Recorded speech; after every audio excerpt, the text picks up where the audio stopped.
All right, let's get started. Thank you guys for coming out today.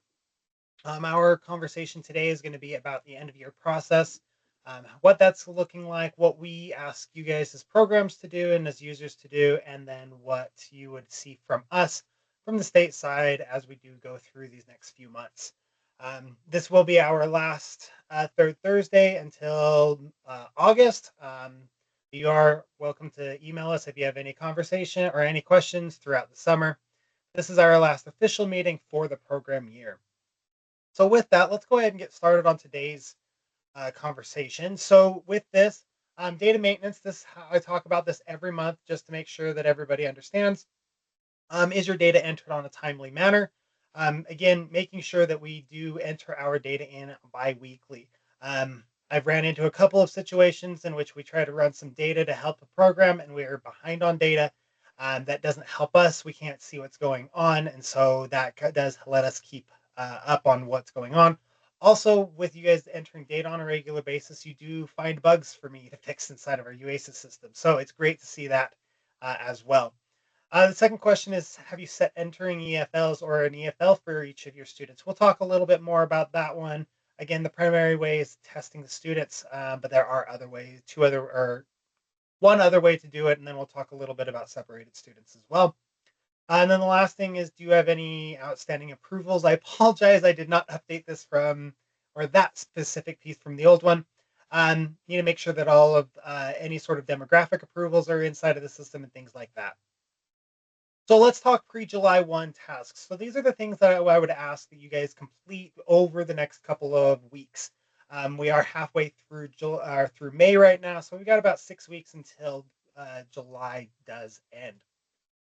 So New Year program classes. You can, at the present, create classes for next year. You'll be able to set the begin and end dates into next program year. When you do set those or build those classes, you do not have to build them from scratch. You can use our clone class feature. If you use the clone class feature, we just ask that you make sure you update the class name, the begin date, the end date, the teacher if it is changing, and then update the schedule to make sure that it reflects what it's accurately going to be next year. Of course, you can always update any other fields that you need to throughout that system or throughout that class. But those are the primary things that we want to make sure you do update for sure. And then anything else beyond that is whatever you need to change for those classes. Student records. As you are finishing up the year, we need to finish up some of our student records. Students are graduating, students are leaving, those kind of things. And as well as we're trying to gather all of our information so that we can report them to NRS. So that we're asking that all hours be entered, the tests and all credits need to be entered. Um, those, of course, if you have kept up throughout the program year, those should be very easy to continue to keep up with.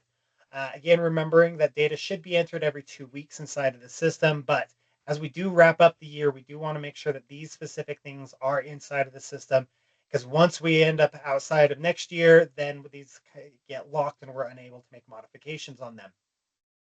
The last thing with student that we want to make sure is that all other program types, so IETs, IELCEs, family literacies, those kind of program types, that they are added to the student files.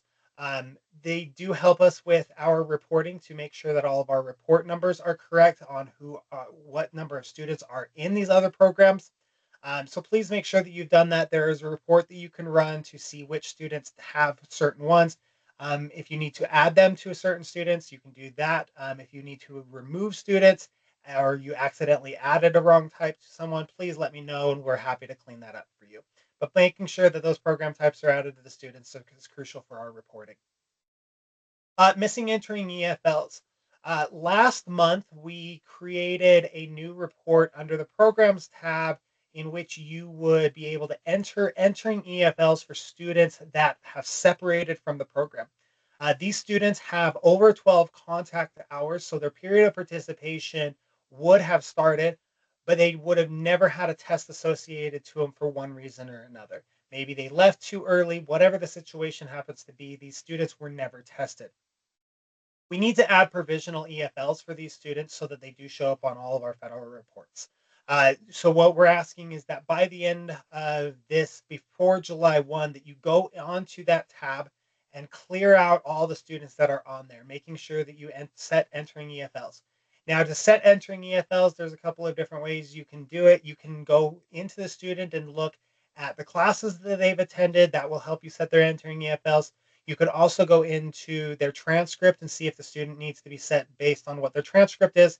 The other way a lot of programs will set, or the other way users will set entering EFLs you provisionally, is through past tests. So you can look at what their old tests are, see what the student was, and then you can set their entering EFL based on those old tests. But we do ask that by the end of the program year, so by June 30th, excuse me, that this entering EFL notice has been completely cleared out for your program. Achievements, we want to make sure that all of our students that have earned achievements for the program year have been entered into the system. So for those that have students that take GED tests, please double check the GED data match page. Get that page cleared up, approve the students that are on there, and get those students on there. Again, remembering that a student who shows up on the GED data match doesn't just have the GED that they are trying to take and pass. It means that they have created an account. So the only reason that we would want to deny a match between the two is if that student really didn't match. Yes, the names may be similar, but maybe the birth date's off just slightly, or maybe that really is not the student. Whatever the situation happens to be, most of our students should probably be approved, even if they've transitioned over into a high school diploma line. This would just make that connection in the back end so that if the student does transition back to GED later, that the data match has already been there. So please make sure and double check that GED match page, making sure that we do capture all of the students that have taken the test. This will also help for any of our MSG reporting that that we will report this year. We also want to make sure that all students that have earned their diplomas have the diploma date marked. That seems to be the last thing that programs will do, and it's important to make sure that it is the last thing the programs will enter. Again, you don't have to test the student for a post-test before you graduate them, but you do want to make sure that that's the last thing dealing with their diploma. Because once that happens, all of their transcripts are locked. You can't edit any of those, and certain achievements get locked during that time as well. So I understand that sometimes that does slip through the cracks, but please make sure that you do get that. You can run the student achievements report to make sure that you've captured all of the correct students and that you have marked them correctly. For IET students, specifically those that are working in the IET program, mark any of the MSGs that they have earned. I apologize. I meant to make the list. That's why it says list there, and I did space that. It's been a very busy week for me. But those would be the other three IET achievements. Um, it's post-secondary transcripts, progress towards a milestone, and I apologize, I can't remember that third one. But please make sure that those IET ones are marked for those students, as they do count as MSGs for our students, and we would want to capture those. For our family literacy and IELCE students, there is that section under achievements called Other Achievements. These do not count as MSGs, but they are achievements um, that the students can earn. We do report on those to NRS. Again, they don't count as MSGs, but we would want to capture those. There's about 6 of them for family literacy and 3 of them for IELCE. So again, if you have students working for family literacy and IELCE, then that is you'll want to make sure that those achievements are marked for the students that do achieve those achievements. Chris, you are right that it is our certificate. Earning a certificate is that third one for the IET. Okay, separating students. Please use the separation notice to identify students that are going to be auto-separated soon. Again, this is something you should be checking on a regular basis anyway. Again, the students only stay on that separation notice for about 15 days. It's the 2 weeks that we would give you to enter any sort of data. So please make sure that you are checking that as we go into the next year, separating students that are no longer active, those kind of things. It does help us clean up all of our data. If you do have students that are planning to come back next year and your planned date to start next year is over 105 days, please go and add a planned date of return onto those students. You do that on the student's enrollment page, how you enroll a student into your program. What that will do is that it will hold the student's period of participation open long enough that they won't have to come back, get a new pretest and a new 12 hours into the next program year. So it does hold the student's period of participation open. And we do know that some programs are starting to close up within the next week or two, and they won't be back until August. So if it is going to be over 90 days, but less than 180 days, that planned date of return is a crucial piece to add to your students. A reminder that graduates can be separated from your program prior to 90 days. You have to do that on the program or on the student's enrollment page to separate the student there. But that is a question that I get periodically is can we separate students prior to 90 days? And you can, you just have to do it on a separate page other than separation notice. And the big thing that I want to just emphasize is do not separate all of your students. There's no reason to separate them. When we enroll the students back in, their period of participation will continue. And that's a big thing that we really want to hit is that students continue with our programs throughout the summer. Yes, they may not have a couple months worth of activity due to them not coming or the program not being open, but the period of participation for a student does continue, and we would want to continue to capture all of that information. So please do not go through and just mass separate all of your students.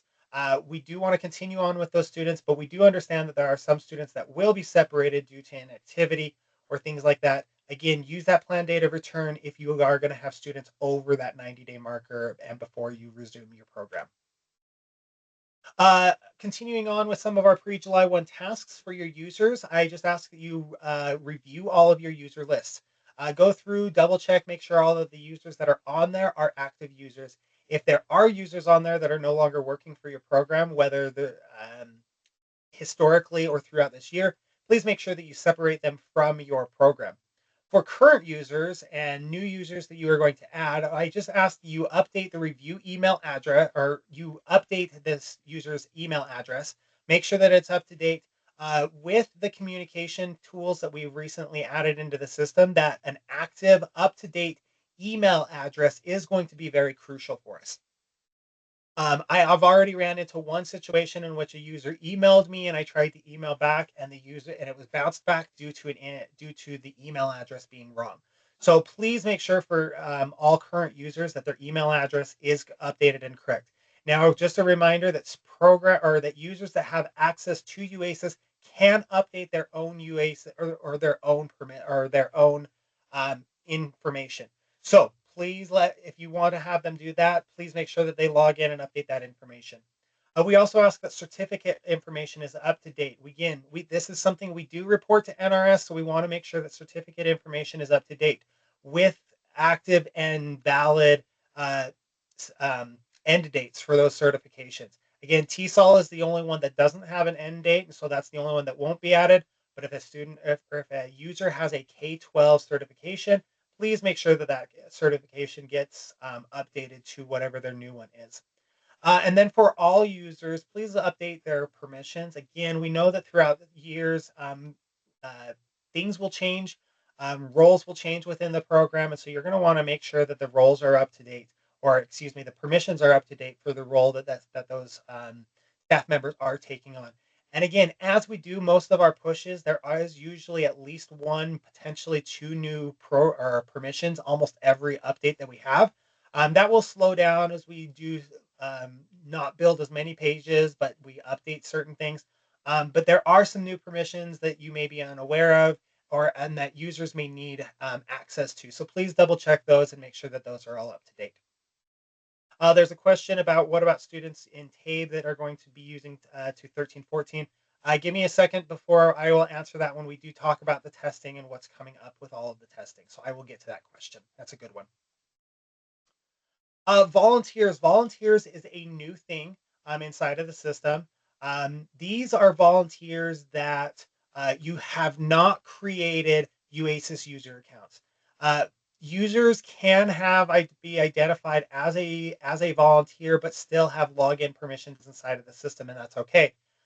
We have built an entire section for volunteers in which these are what we would call non-UASIS users. So these are users that are coming in, volunteering within your program, and that's kind of what it is. We are asking that you update and make sure that your volunteer list is up to date. There have been a handful of volunteers that have been added into the system already about a month and a half ago when I first released this. One thing that we've added is you are able to select their employment function. So what are they doing inside or for your program? Are they a teacher? Are they a counselor? What are they actually doing? We would ask that you update the employment functions for all of your volunteers. So if you're adding brand new ones, you will be required to do that. If you've already added some volunteers into your program, please make sure that they are in there. Again, we have updated this page is that we have due to some recent feedback. And so there's a couple of new things on there. Go ahead and go take a look. If you're curious about it, if you have any questions, please reach out. But we're pleased with our new updates based on the feedback that we have received. With the volunteers, we do again report all of these. It's crucial why they are in the side of the system.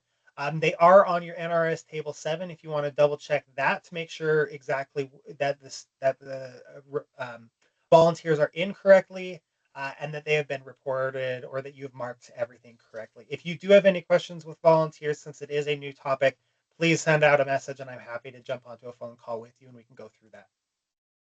The last thing for your pre-July 1 tasks, and this should be pretty obvious, is to check your reports.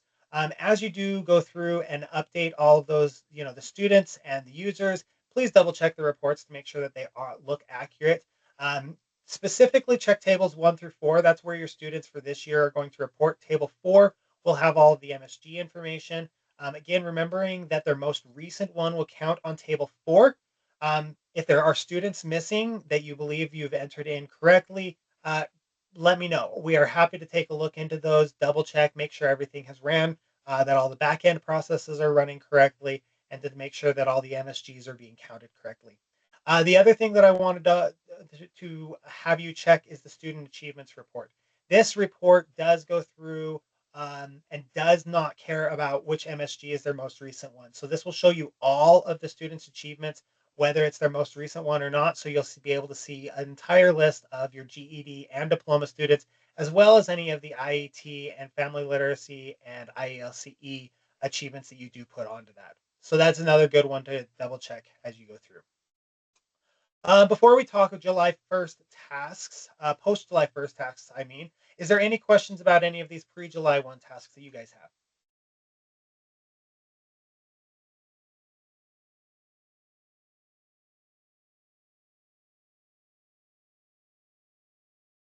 Hey, Adam, I've got a quick IET question for you. Sure, go ahead. With the post-secondary certificates, do I need to contact like Davis Tech, or do you do a data match search on that, or how does that work? No, for the IET ones, you would have to either contact or the student would have to bring in some sort of certification showing you that they have earned it. Okay. We do a data match to see if the student has been enrolled in post-secondary, but we don't do a data match to see if they've earned anything, as those certificates don't always get um, pushed up to USHE, and that's who I do my data matches through. Okay. All right. That works. Good Thank question. you. Thanks, Chris. All right. If you have other questions, the chats, or you're welcome to just come off of mute. So let's go ahead and talk about post July 1 tasks. A lot of these you will see are very similar to what the pre July 1 tasks are. It's just these are things that you'll have happening as we enter into the new program year.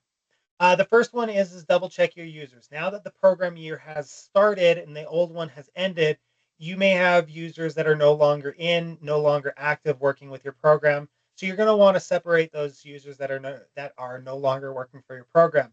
With a new program year, there may be some new users that are coming in. I know we have some new directors coming in, and there could potentially also be some new data admins that are coming in. So making sure that the new users are also added to your program is very crucial right at the beginning of the program year. Again, review email addresses, certificates, and review all the permissions for any of the current users. But again, it's the same similar task that you would run right at the end of the years, just making sure that everybody is up and running for the next program year. Closing classes is crucial inside of the system. Is once a class is done, we are going to want to make sure it's closed, and that way it's no longer on your active class list. Classes do not automatically close inside of UASIS. You will have to manually close those.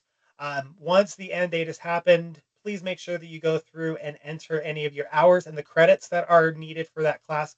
Once you close the class, you are no longer able to enter hours or credits for that class.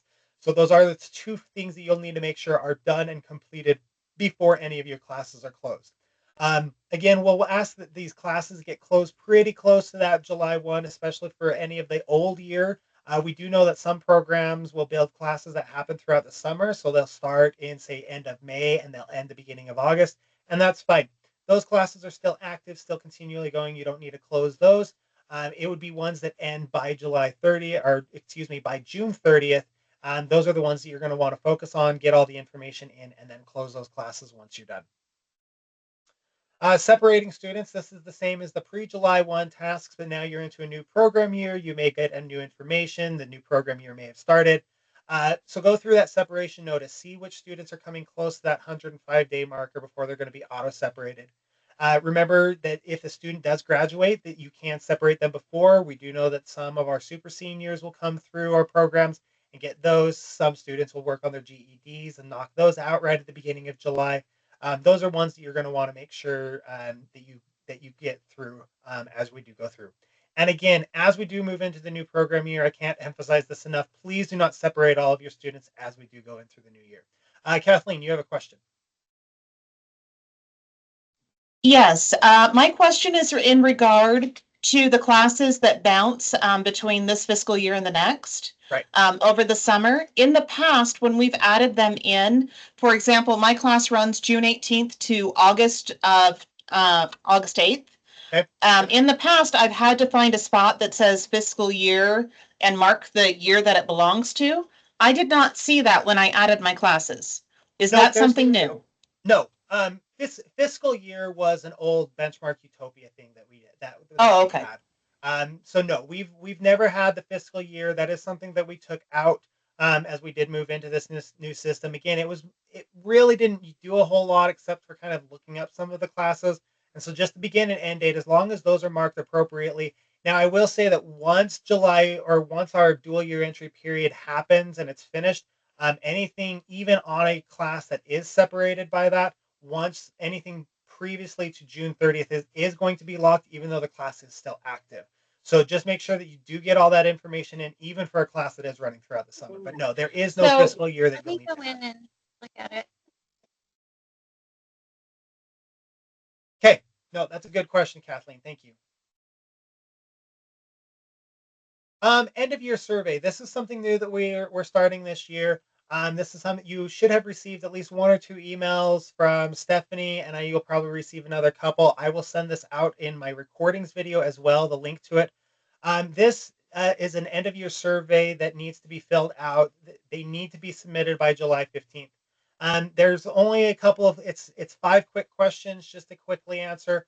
It's asking about the missing entering EFLs, making sure that you've updated all of that and that's been cleared out. Teachers, volunteers, and credentials, making sure that all that information is up to date. The student program types, whether the student is an IET, IELCE, family literacy, those, making sure those are up to date.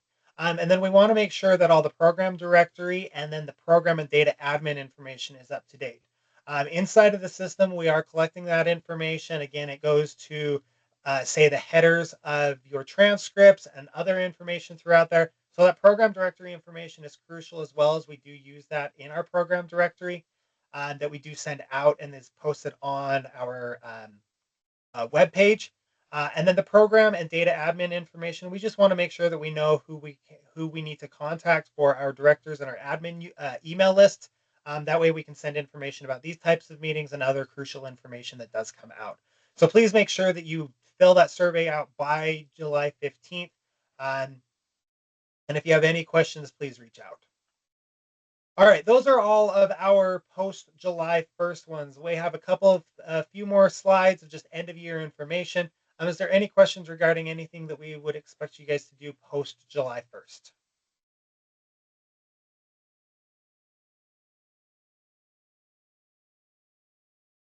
Okay. All right, end of year information. Again, this is more just information about what's happening, what you'll expect from us, and some new information that we have received. The first one is our dual year entry period. This is a period in which users can enter information for 2 program years. This period happens between July 1st and July 31st. And during this time, you can enter enrollments, test hours, and achievements for both program years. This is how we finalize each of the years. Now, last year we did technically have a dual year entry period. However, since we switched to UASIS, it was something that we did ask that you ended your year on June 30th as close as you could. And it was really great to see many of the programs did finalize all of their information. There was a handful of information that we did.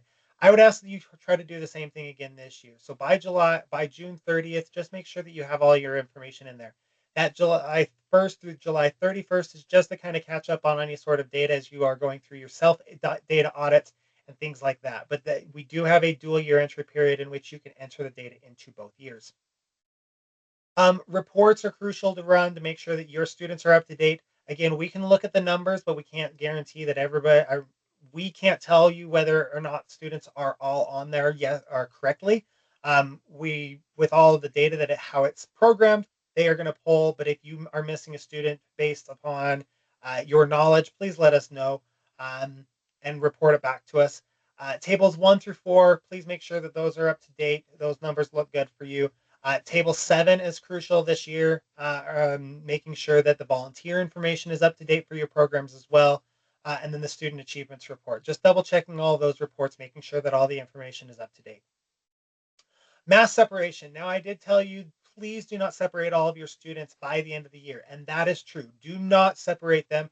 Continue working with your students. Keep that period of participation open for all of your students and continue moving forward.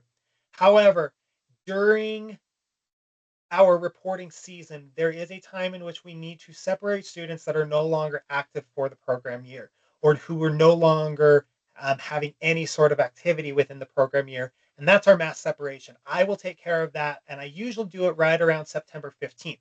What this does is this does help us clean up all of our entry or all of our information. It cleans up all of the data so that when we report them, we have an accurate number of the number of students who separated but are continuing with our programs. Those are the kind of numbers that we're doing. It's a process that gets ran, and I will give you forewarning before that process does automatically happen in the back end, but it will happen over one evening. And so if you come in the next day and you see your numbers are a bit lower, that auto process probably is kicked off for that day. You need to make sure that students that are attending the new year have attendance entered in by mid-September. If you don't start your program until mid-September, please make sure and get on that as quick as you can so that we don't auto separate these students. Again, our policy is to enter attendance in every 2 weeks. So this shouldn't be an issue for most programs who do kick off either during the summer or during that August time period. If you have any questions about this mass separation, I'm happy to answer them, but this will be a separation that does happen to any student who doesn't have activity in the new program year. Marcine, to answer your question about assessments, here are the assessments, and then we just recently got this information last week. CASAS Life and Work, Best Plus 2.0, Best Literacy, TABE Class E, A, and B forms, they are all set to expire on June 30th. After June 30th, you will no longer be able to enter those tests even during the dual year entry period. So please make sure that all of those tests get entered in before June 30th. Once we go into the new program year, these ones will no longer be active inside of the system. Reading goals and TABE 1112 have both been extended to June 30th, 2026. So we have one more year with both of these. There's not a need to transition students at the new program year over into the new one. So our suggestion is that if you have students continuing on using reading goals or TABE 1112, continue working with those students in those tests and then transition them later, especially with post tests. If they're going to continue on and then maybe transition halfway through the year or as you have new students coming in, transitioning into those new tests, as again, they do expire at the end of next year, so not this year. Reading goals 2 and TABE 11, or excuse me, TABE 13, 14 are approved. You are able to use those and they'll be a transitioning and you can transition into those. Now, with both reading goals versus reading goals 2 and TABE 11, 12 versus TABE 13, 14, those tests will not talk back and forth to each other. Meaning, if you give a pre-test in reading goals and a post-test in reading goals 2, even if the student goes from an ABE level 4 to an ABE level 5, that will not count as a level gain as they are not the same test. Level gains can only happen between the same tests. So it would be crucial to post-test that student into reading goals and then transition them into reading goals 2 at a later date. Make sure you have plans in place as you do transition. For all of the ESL tests that are expiring, we expect that most programs have plans in place to transition those. One thing that I do want to be forthright about is that expired tests are not going to set a student's entering EFL for their existing POP. So if you have a student that does roll over that is on a CASAS life and work test, when they go into the new program year, the system will not look at CASAS life and work in order to set their new functioning level for the year. It will look to see if the student has any sort of valid test for that did continue on, that did not expire, and it will use that regardless of how high or low that test is. Then once you test the student, you'll continue on there, but it will not reset the students entering EFL. If a student does not have any sort of valid post test, for example, if they have a BEST plus 2.0 and BEST literacy, for example, the student will not have an entering EFL set for the new program year until you give that student a new test. So again, expiring tests will not set entering EFLs for new students. Only active tests will do that as we do move. Then just kind of all of our wrap up information. So when we move into the new program year, a student's POP will be activated with at least a quarter hour entered into the new system. As soon as that quarter hour is entered, the POP begins for the student or the POP continues for the student, and they'll start showing up on your table fours and your other federal tables. So again, they don't have to hit 12 hours each year, and they don't have to have a new test each year. A POP will continue if the student continues on each year. This is a big reason why we don't want to see mass separations in your programs. Achievements will not count in the new program year unless a period of participation has been active or continuing. We see this quite regularly with GED students. If they took all three of their GEDs in June and they take their fourth one the beginning of July, if the student hasn't come in for any sort of purpose within your program and you haven't entered a quarter of an hour, this student will not show on their period of participation. As we do kind of go into the summer, a lot of programs will use that time to clean up their data, clean up their physical files. Remember that you can upload documentation into UASys that will travel with the student. Again, a lot of programs have started using this, and I'm glad to see that it's working well. We do have a couple of things we want to try updating to where you can read those files without having to download them, those kind of things. But the documentation upload piece is working fantastic, and programs are using those. Also, as you do clean up students' old files, even if a student is not active in your program anymore, you can still upload documentation. So as long as the student has been active with your program at some point, you will have access to upload documentation into that student's file, so that you do have that history there. That is all I have got. Are there any questions?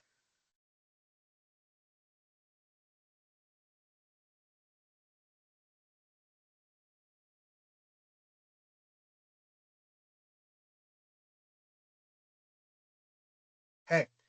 Uh, Thank you guys for coming out today. Again, this is our last one before we will hold our next one in August. If you have any questions between now and then, please email the webmaster. We are happy to answer any sort of questions. We can jump onto phone calls if you have questions about how to do certain things. Our how-to guides inside of UASys are also up to date as well. So please double check all of those if you do have any questions. But thank you guys for helping us through everything and being patient with us over the last couple of weeks with some of the UASys bugs that we've had. Let us know if you have any questions. Thanks, and we'll see you guys next program year.